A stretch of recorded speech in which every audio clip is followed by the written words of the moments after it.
જય શ્રી કૃષ્ણ મિત્રો, આ વિડીયોમાં બીલીપત્ર, ભસ્મ અને રુદ્રાક્ષના મહિમાની કથા સાંભળશું. શ્રાવણ મહિનામાં આ કથા સાંભળવાનો મહિમા છે.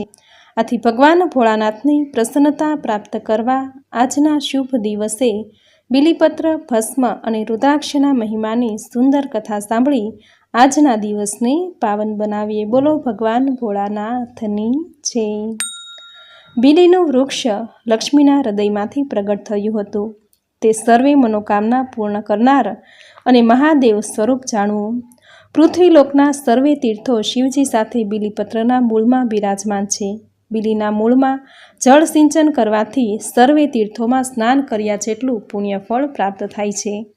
બીલી વૃક્ષની આજુબાજુની ભૂમિ અતિ પવિત્ર ગણાય છે. બીલીના વૃક્ષનું પૂજન કરવાથી શિવલોકની પ્રાપ્તિ થાય છે. બીલી વૃક્ષ નીચે શિવ ભક્તને બેસાડીને જમાડવાથી મનુષ્ય સદા સંપત્તિવાન રહે છે. બીલીપત્ર શિવજીને અતિ પ્રિય છે. બીલીપત્ર 3 પાનવાળું, છિદ્ર વગરનું, અખંડ અને નાની દાંડીવાળું લેવું. આનાથી ઓછા પાનવાળું બીલીપત્ર પ્રભુને અર્પણ ન કરવું. 5 પાનનું બીલીપત્ર ભાગ્યે જ મળે છે, તે અતિ ઉત્તમ ગણાય છે.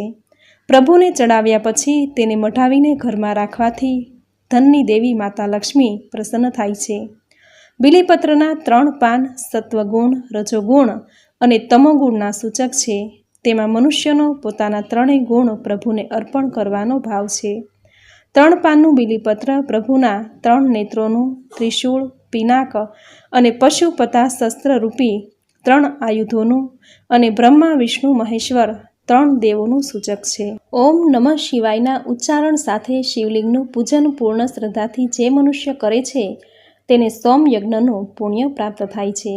5 બીલીપત્ર મંત્ર સહિત શિવને અર્પણ કરવાથી શાલિગ્રામની શિલા બ્રાહ્મણને અર્પણ કરવા બરાબરનું પુણ્ય પ્રાપ્ત થાય છે. 11 બીલીપત્ર મંત્ર સહિત લિંગ પર ચઢાવવાથી 100 અશ્વમેઘ યજ્ઞ કર્યાનું ફળ મનુષ્ય પ્રાપ્ત કરે છે. ટૂંકમાં મંત્ર બોલીને અતિભાવથી શિવલિંગ પર બીલીપત્રો ચઢાવવાથી મનુષ્યના સર્વે પાપ નાશ પામે છે. મનુષ્યના ધારેલા કાર્યો પાર પડે છે અને અખંડ શિવ ભક્તિ પ્રાપ્ત થાય છે. સોમવારે, માક્ષર મહિનામાં અને શ્રાવણ માસમાં શંકર ભગવાનને ખાસ બીલીપત્રો ચઢાવવા જોઈએ. 1.25 લાખ બીલીપત્રો ઓમ નમઃ શિવાય મંત્ર સાથે અતિભાવપૂર્વક પ્રભુને ચઢાવવાથી મનુષ્યનું કઠિનમાં કઠિન દારિદ્ર દૂર થાય છે. ભસ્મ ધારણનો મહિમા પણ ખૂબ જ નિરાળો છે. અગ્નિહોમથી ઉત્પન્ન થયેલી સફેદ ભસ્મ શિવ ભક્તોએ સદા ધારણ કરવાથી ભસ્મથી લલાટ પર 3 રેખાવાળું ત્રિપુણ ધારણ કરવું. ત્રિપુણ ધારણ કરેલો ગમે તેવો પાપી મનુષ્ય પણ પાપ મુક્ત થઈ શિવલોકને પામે છે. સરસ્વતી, લક્ષ્મી, ઉમા, શિવ અને વિષ્ણુ પણ સદા ત્રિપુણ ધારણ કરે છે. શિવ ભક્તોએ મસ્ત, લલાટ, હાથ અને ગળા પર ભસ્મ લેપન કરવું. રુદ્રાક્ષનો મહિમા પણ અપાર છે. શિવજીએ દેવોના 1000 વર્ષ સુધી તપ કર્યું. પછી તેમને નેત્રો ખોલ્યા ત્યારે તેમના નેત્રોમાંથી જળના જે બિંદુઓ પડ્યા ત્યાં રુદ્રાક્ષ નામના વૃક્ષો ઉત્પન્ન થયા. એના ફળ રુદ્રાક્ષ કહેવાય છે. શિવાને એ અતિ પ્રિય છે. માટે શિવ ભક્તોએ રુદ્રાક્ષ ખાસ ધારણ કરવો જોઈએ. આમળા જેવા રુદ્રાક્ષ ઉત્તમ ગણાય છે. તે સર્વ દુઃખો દૂર કરનાર છે. ચણોઠી જેવા રુદ્રાક્ષ વધુ ફળ આપે છે. પંડિતોએ બ્રાહ્મણો માટે સફેદ, ક્ષત્રિયો માટે લાલ, વૈશ્યો માટે પીળા અને શૂદ્રો માટે કાળા રંગના રુદ્રાક્ષ ધારણ કરવા કહ્યું છે. ભાવપૂર્વક રુદ્રાક્ષ ધારણ કરવાથી સર્વે પાપોનો નાશ થાય છે. ગોળ, ચીકણા, મજબૂત અને ખરબજડા રુદ્રાક્ષ કામના પૂરી કરી મોક્ષ આપનારા છે. રુદ્રાક્ષ ઓમ નમઃ શિવાયનો મૂળ મંત્ર બોલીને ધારણ કરવા. રુદ્રાક્ષ શિવ સ્વરૂપ છે. તે અતિ પવિત્ર અને મનોકામના પૂર્ણ કરનાર છે. લલાટે ભસ્મ, હૃદય પર રુદ્રાક્ષ અને મુખમાં ઓમ નમઃ શિવાયનો મંત્ર જપનાર શિવલોકને પ્રાપ્ત કરે છે. રુદ્રાક્ષ પર ઊભી રેખાઓ ઉપસેલી હોય છે. તે રુદ્રાક્ષના મુખ કહેવાય છે. જેટલી રેખાઓ એટલા મુખ કહેવાય છે. આ રીતે રુદ્રાક્ષ એકમુખીની માંડીને 14 મુખી સુધીના હોય છે. તેમાં કુદરતી કાણું હોય તો તે ઉત્તમ ગણાય છે. જે રુદ્રાક્ષમાં એક પણ રેખાઓ ન હોય તે રુદ્રાક્ષને એકમુખી રુદ્રાક્ષ કહે છે. એકમુખવાળો રુદ્રાક્ષ મળવો ખૂબ જ કઠિન છે. તે શિવ નામનો રુદ્રાક્ષ છે. તેનો મંત્ર રીમ નમઃ છે. જ્યાં તેનું પૂજન થાય છે ત્યાં સદા લક્ષ્મીનો વાસ રહે છે, ત્યાં કોઈ પણ પ્રકારના ઉપદ્રવો રહેતા નથી અને તેનું પૂજન કરનાર કે ધારણ કરનાર મનુષ્ય સર્વે મનોવાંછિત ફળો ભોગવી શિવલોક મેળવે છે. તેના મંત્રના 1.25 લાખ જપ અનુષ્ઠાનપૂર્વક કરવા, છેલ્લે 10,000 જાપની આહુતિ આપી અનુષ્ઠાન પૂર્ણ કરવું, આથી એ સિદ્ધ થાય છે. સિદ્ધ થયેલો એકમુખી રુદ્રાક્ષ સર્વે મનોકામના પૂર્ણ કરે છે. જે રુદ્રાક્ષમાં 2 રેખાઓ હોય તેને દ્વિમુખી રુદ્રાક્ષ કહે છે. 2 મુખવાળો રુદ્રાક્ષ દેવાધિદેવ મહાદેવ નામે કહેવાય છે. ગો હત્યાના પાપનો નાશ કરનાર આ રુદ્રાક્ષનો મંત્ર ઓમ નમઃ છે. તેને આ મંત્રથી સિદ્ધ કરવાથી એ મનુષ્યને નિષ્પાપ બનાવી તેને સુખી ગ્રહસ્થાશ્રમ અને મોક્ષ પ્રદાન કરે છે. જે રુદ્રાક્ષમાં 3 રેખા હોય તેને ત્રિમુખી રુદ્રાક્ષ કહે છે. 3 મુખવાળો રુદ્રાક્ષ અગ્નિ સ્વરૂપ કહેવાય છે. તેને સિદ્ધ કરવાનો મંત્ર ઓમ ક્લીમ નમઃ છે. આ મંત્રથી સિદ્ધ કરીને આ રુદ્રાક્ષ ધારણ કરવાથી મનુષ્યને ધર્મ, સુખ અને શાંતિની પ્રાપ્તિ થાય છે.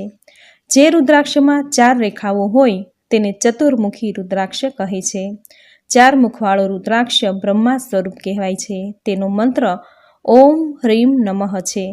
આ મંત્રથી ચતુર્મુખી રુદ્રાક્ષને સિદ્ધ કરવો, આથી તે કોઈ પણ હત્યાના દોષથી મનુષ્યને મુક્ત કરે છે. વળી તે ધર્મ, અર્થ, કામ અને મોક્ષ નામક 4 પુરુષાર્થ પ્રદાન કરે છે. જે રુદ્રાક્ષમાં 5 રેખાઓ હોય તેને પંચમુખી રુદ્રાક્ષ કહે છે. 5 મુખવાળો રુદ્રાક્ષ કાળ અગ્નિ સ્વરૂપ છે. તેનો મંત્ર ઓમ હ્રીમ નમઃ છે. આ રુદ્રાક્ષ પુષ્કળ પ્રમાણમાં થાય છે, આથી તેમાં સાચા રુદ્રાક્ષ તરત મળે છે. એના મંત્રથી આ રુદ્રાક્ષને સિદ્ધ કરવાથી એ મનુષ્યના સર્વે પાપોને બાળી નાખે છે. તે સર્વે પ્રકારની સિદ્ધિ આપનાર અને આરોગ્ય આપનાર છે. ગણેશ અને શક્તિના ઉપાસકને આ રુદ્રાક્ષ વધુ ફળ આપે છે. જે રુદ્રાક્ષમાં 6 રેખાઓ હોય તેને ષડમુખી રુદ્રાક્ષ કહે છે. 6 મુખવાળો રુદ્રાક્ષ કાર્તિકેય સ્વરૂપ છે. એનો મંત્ર ઓમ હ્રીમ હુમ નમઃ છે. આ મંત્રથી ષડમુખી રુદ્રાક્ષ સિદ્ધ કરવાથી કોઈ પણ વ્રત જો ખંડિત થયું હોય તેનો દોષ તત્કાલ દૂર થાય છે. તે જમણા હાથે ધારણ કરવાથી મનુષ્ય ગો હત્યાના પાપથી મુક્ત થાય છે અને ધારેલું ફળ મેળવે છે. જે રુદ્રાક્ષમાં 7 રેખાઓ હોય તેને સપ્તમુખી રુદ્રાક્ષ કહે છે. 7 મુખવાળો રુદ્રાક્ષ કામદેવ સ્વરૂપ છે. એનો મંત્ર ઓમ હુમ નમઃ છે. આ મંત્રથી સપ્તમુખી રુદ્રાક્ષ સિદ્ધ કરીને ધારણ કરવાથી મનુષ્યને મન, વચન અને કર્મથી કામદેવ સમાન સુંદર રૂપ મળે છે. બીજા જન્મમાં તે સ્વરૂપવાન બને છે. એ મનુષ્યને દરેક જન્મમાં શિવ ભક્તિ કરવાની સદબુદ્ધિ પ્રાપ્ત થાય છે. જે રુદ્રાક્ષમાં 8 રેખાઓ હોય તેને અષ્ટમુખી રુદ્રાક્ષ કહે છે. 8 મુખવાળા રુદ્રાક્ષને વસુ સ્વરૂપ કહેવાય છે. તેનો મંત્ર ઓમ હુમ નમઃ છે. આ મંત્રથી અષ્ટમુખી રુદ્રાક્ષ સિદ્ધ કરવાથી મનુષ્ય પૂર્ણ આયુષ્ય ભોગવે છે. તે નિરોગી અને દીર્ઘાયુષ બને છે. તેનામાં રહેલા આસુરી તત્વો નાશ પામે છે. જે રુદ્રાક્ષમાં 9 રેખાઓ હોય તેને 9મુખી રુદ્રાક્ષ કહે છે. 9 મુખવાળા રુદ્રાક્ષને ભૈરવ સ્વરૂપ કહેવાય છે. તેનો મંત્ર ઓમ હ્રીમ હુમ નમઃ છે. આ મંત્રથી 9મુખી રુદ્રાક્ષને સિદ્ધ કરીને ડાબા હાથે ધારણ કરવાથી મનુષ્યના સર્વે પાપો અને સર્વે દુઃખો નષ્ટ થાય છે. તે મૃત્યુ પછી શિવલોકને પ્રાપ્ત કરે છે. જે રુદ્રાક્ષમાં 10 રેખાઓ હોય તેને દશમુખી રુદ્રાક્ષ કહે છે. 10 મુખવાળો રુદ્રાક્ષ નારાયણ સ્વરૂપ કહેવાય છે. તેનો મંત્ર ઓમ હ્રીમ નમઃ છે. 10મુખી રુદ્રાક્ષને ધારણ કરવાથી મનુષ્ય સર્વે સંપત્તિ અને વૈભવ પ્રાપ્ત કરે છે. તે કદી કમોતે મરતો નથી. જે રુદ્રાક્ષમાં 11 રેખા હોય તેને એકાદશમુખી રુદ્રાક્ષ કહે છે. 11 મુખવાળા રુદ્રાક્ષને રુદ્ર સ્વરૂપ કહેવામાં આવે છે. તેનો મંત્ર ઓમ હ્રીમ નમઃ છે. આ મંત્રથી એકાદશમુખી રુદ્રાક્ષને સિદ્ધ કરવાથી 1000 અશ્વમેઘ યજ્ઞનું ફળ પ્રાપ્ત થાય છે. એને ધારણ કરવાથી મનુષ્યને સર્વત્ર વિજય પ્રાપ્ત થાય છે. જે રુદ્રાક્ષમાં 12 રેખાઓ હોય તેને દ્વાદશમુખી રુદ્રાક્ષ કહે છે. 12 મુખવાળો રુદ્રાક્ષ ભાસ્કર સ્વરૂપ ગણાય છે. તેનો મંત્ર ઓમ ક્રોમ ક્ષોમ રોમ નમઃ છે. આ મંત્રથી 12 મુખવાળા રુદ્રાક્ષને સિદ્ધ કરી કેશમાં ધારણ કરવાથી મનુષ્ય તેજસ્વી, પ્રતાપી અને પરાક્રમી બને છે. આ સિવાય તે યશસ્વી બને છે અને સન્માનને પ્રાપ્ત કરે છે. જે રુદ્રાક્ષમાં 13 રેખાઓ હોય તેને ત્રયોદશમુખી રુદ્રાક્ષ કહે છે. 13 મુખવાળો રુદ્રાક્ષ વિશ્વદેવ સ્વરૂપ છે. તેનો મંત્ર ઓમ હ્રીમ નમઃ છે. આ મંત્રથી 13 મુખવાળા રુદ્રાક્ષને સિદ્ધ કરી ધારણ કરવો, તેનાથી બ્રહ્મલોકની પ્રાપ્તિ થાય છે. વળી આ રુદ્રાક્ષ ધારણ કરી શ્રાદ્ધ ક્રિયા કરવાથી પિતૃઓને ઉત્તમ ગતિ પ્રાપ્ત થાય છે. જે રુદ્રાક્ષમાં 14 રેખાઓ હોય તેને ચતુર્દશમુખી રુદ્રાક્ષ કહે છે. 14 મુખવાળો રુદ્રાક્ષ શિવ સ્વરૂપ છે. તેનો મંત્ર ઓમ નમઃ છે. આ મંત્રથી 14 મુખવાળા રુદ્રાક્ષને સિદ્ધ કરવો, એને હૃદય પર ધારણ કરવાથી કે પૂજનમાં રાખવાથી મનુષ્યની સર્વે મનોકામના પૂર્ણ થાય છે. તેને ત્યાં રિદ્ધિ સિદ્ધિ અને લક્ષ્મીનો સદા નિવાસ રહે છે.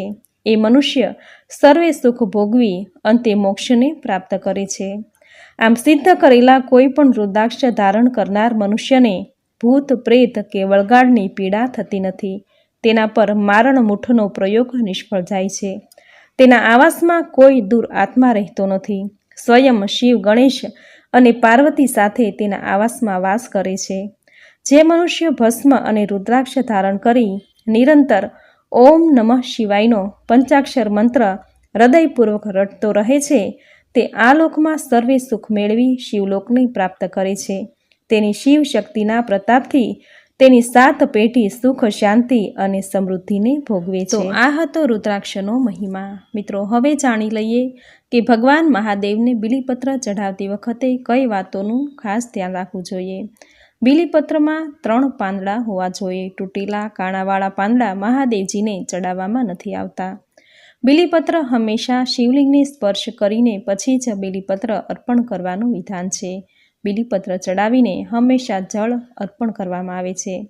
બીલીપત્ર ચડાવ્યા બાદ જળ અર્પણ કરવાથી શિવજી ખૂબ જ પ્રસન્ન થાય છે. શિવજીએ વિષ ધારણ કરેલું તે પીડામાંથી મુક્તિ મેળવવા માટે શિવજીને મસ્તક પર બીલીપત્ર અને શીતળ જળ ચડાવવામાં આવે છે. આથી આ બંને ચડાવવાથી શરીરની પીડા દૂર થાય છે. શિવજીને અર્પણ કરેલા બીલીપત્ર શુદ્ધ જળથી સાફ કર્યા પછી ફરીથી પણ ચડાવી શકાય છે. 108 બીલીપત્ર ઉપર ચંદનથી રામ લખીને શિવલિંગ પર ચડાવવાથી જેને વિવાહ સંબંધ આડે કોઈ પણ પ્રશ્ન હોય તો તે હલ થાય છે. ગંભીર બીમારી હોય તો તેમાંથી મુક્ત થવા માટે ચંદન મિક્સ કરેલા જળમાં અથવા તો ચંદનના અત્તરમાં બીલીપત્ર બોળીને 108 બીલીપત્ર શિવલિંગ પર ચડાવવાથી રોગી સ્વસ્થ થાય છે. જે વ્યક્તિને પોતાની મનોકામના પૂર્ણ કરવી છે તો તેમણે શિવાલયે જઈ શિવલિંગ પર બીલીપત્ર અર્પણ કરવું.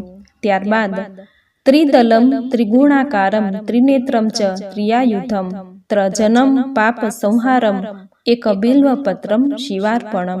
આ મંત્ર બોલી બીલીપત્ર શિવજીને અર્પણ કરવાથી તેની દરેક મનોકામના પૂર્ણ થાય છે તેવો શિવ પુરાણમાં ઉલ્લેખ છે. કહેવાય છે કે બીલીપત્રનો છોડ ઘરમાં લગાવવાથી અક્ષય પુણ્યની પ્રાપ્તિ થાય છે.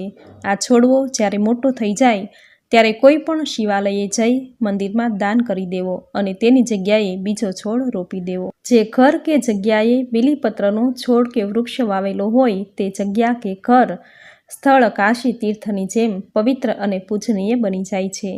આવી જગ્યા કે ઘર તમામ પ્રકારના તંત્ર મંત્ર બાધાઓથી મુક્ત થાય છે. તે ઘરમાં રહેવાવાળા લોકો પર ક્યારેય ચંદ્રમાની ખરાબ દશા નથી આવતી. દરેક સભ્ય યશસ્વી બને છે અને આખો પરિવાર સમાજમાં ઉચ્ચ સન્માન મેળવે છે. આથી ઘરમાં જો બીલીપત્રનો છોડ કે વૃક્ષ હોય તે ખૂબ જ શુભ ફળની પ્રાપ્તિ કરાવે છે. બીલીપત્રના વૃક્ષને સ્ત્રી વૃક્ષ પણ કહેવાય છે. આ વૃક્ષનું પૂજન કરવાથી દરિદ્રતાનો અંત આવે છે અને તે વ્યક્તિ વૈભવશાળી બને છે. ઘરમાં બીલ્વપત્ર લગાવવાથી દેવી મહાલક્ષ્મી ખૂબ જ પ્રસન્ન થાય છે અને તે સ્થળ તીર્થ સમાન બની જાય છે. બિલ્વના પાનના લક્ષ્મીનું રૂપ ગણાય છે. તેની પાસે રાખવાથી ક્યારેય ધનની ઉણપ નથી આવતી. બીલીપત્ર ભગવાન શિવને ખૂબ જ પ્રિય છે. આથી શિવને બીલીપત્ર ચઢાવવાથી લક્ષ્મીની પ્રાપ્તિ થાય છે. શિવ પુરાણમાં કહ્યું છે કે શ્રાવણ માસમાં શિવલિંગ પર બીલીપત્ર ચઢાવવાથી 1 કરોડ કન્યાદાન કર્યાનું પુણ્યફળ પ્રાપ્ત થાય છે. બીલીપત્રના પાનથી શિવલિંગની પૂજા કરવાથી દરિદ્રતા દૂર થાય છે અને સૌભાગ્યની પ્રાપ્તિ થાય છે. જે ઘરમાં બીલીનું ઝાડ હોય તે પરિવાર પર પ્રભુ શિવની કૃપા સદાય બની રહે છે. જે સ્થળે બીલીનું વૃક્ષ હોય એ સ્થળ કાશી જેવું પૂજનીય અને પવિત્ર માનવામાં આવે છે. આવો મહિમા છે બીલીપત્રનો.